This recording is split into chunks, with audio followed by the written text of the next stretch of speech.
E aí pessoal, tudo certo? Hoje eu queria falar um pouco sobre o objetivo da nossa liberdade como humanos. Para que Deus nos libertou e do que Ele nos libertou.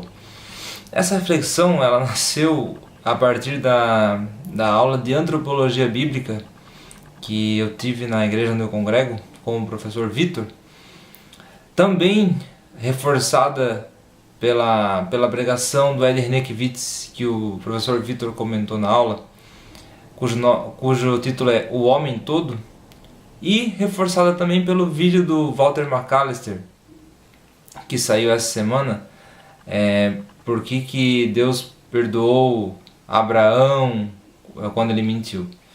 Eu queria começar falando dessa questão da liberdade. Independente se é questão de livre-arbítrio ou livre-agência, mas a questão é para que fomos libertos e do que? A resposta é bem simples. Fomos libertos de nós mesmos e para fazer a vontade de Deus, que sim, é melhor que a nossa, que sim, é melhor seguir os preceitos, as ordenanças de Deus do que aquelas que a gente acha que é correto, ou do que aquelas ordenanças que a gente inventa, ou que tem como certo, ou que a sociedade tem como certo. Outro ponto que foi abordado na aula é a questão da tentativa do homem, do ser humano, tentar ser Deus. Desde Adão, desde o Éden, o homem quer ser igual a Deus, quer ser Deus, ele quer mandar na própria vida, ele não quer subordinar a sua vontade a um ser superior. E isso se reflete muito na questão da ansiedade, né? Todo mundo em algum nível acaba sofrendo com isso, inclusive eu. E ela nasce da nossa tentativa de querer dominar e controlar determinadas situações que dificilmente estarão ao nosso controle, ou querer antever, ou querer colocar o futuro no momento presente, no momento atual. Essa é uma demonstração de como a gente quer tentar ser Deus, tentar dominar a nossa própria vida. No vídeo que eu citei do Walter McAllister, cujo tema é Por que Deus livrou Abraão mesmo depois de ele ter mentido, o bispo Walter McAllister comenta que Deus faz uma obra através de nós e em nós, e que essa obra vai ser completada através do poder de Deus. Deus nos criou à imagem e semelhança, mas fomos corrompidos pelo pecado. Isso afetou o nosso poder de decisão, a nossa liberdade, a nossa vontade, e por causa disso somos incapazes de salvar a nós mesmos, e temos a impressão de que a nossa vontade é boa, mas na verdade ela é ruim, que a nossa intenção é boa, mas na verdade ela acaba sendo egoísta e mesquinha. Por isso Jesus veio, nos salvou e age em nós apesar de nós mesmos.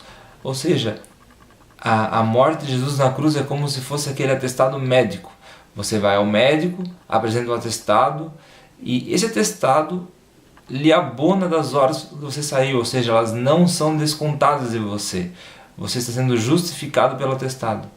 E assim foi a morte de Cristo na cruz. Ela justificou essa nossa corrupção que o pecado nos causou. Assim sendo, o ser humano ele sempre vai ser um porém, sempre tem um apesar. Ele é filho de Deus apesar do pecado. Ele é usado por Deus apesar de ser falho. A gente sempre teremos um porém, um asterisco, uma conjunção adversativa na nossa história, por causa do nosso pecado. Mas a graça e a misericórdia de Deus são tão grandes que elas atuam em nós, mesmo nessa situação. E Deus nos usa para realizar as suas vontades, as suas promessas, apesar da nossa corrupção. Eu gosto muito do capítulo 5 de Romanos, dos versículos 6 a 8, que demonstra o amor de Deus apesar das nossas falhas. Diz o seguinte: de fato, no devido tempo, quando ainda éramos fracos, Cristo morreu pelos ímpios.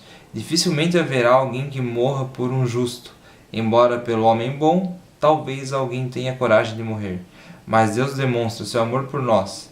Cristo morreu em nosso favor, quando ainda éramos pecadores. Ou seja, aqui diz que no seu devido tempo Cristo morreu pelos ímpios.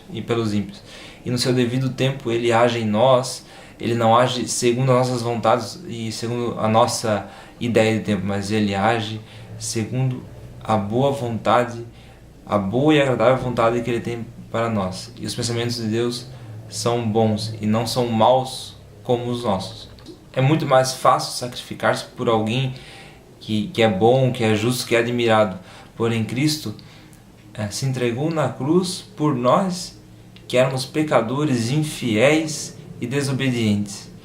E aí entra a terceira referência que eu citei nesse vídeo, a pregação do L. René, que ele fala do homem todo, que justamente até é o mote da missão integral, é a parte boa da missão integral.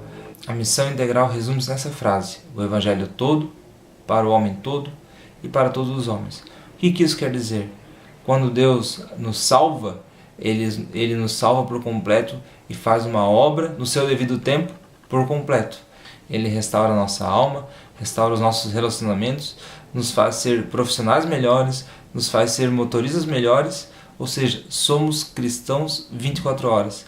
Ele nos muda em todas as situações em que somos envolvidos, não somente quando estamos no templo ou envolvidos em atividades da igreja, atividades eclesiásticas, mas como um todo. O Evangelho atua no homem integralmente, no seu todo. E eu queria finalizar esse vídeo falando justamente da liberdade. Para que somos livres? Para que possamos ser integralmente dedicados a Deus e integralmente transformados pela Sua Palavra.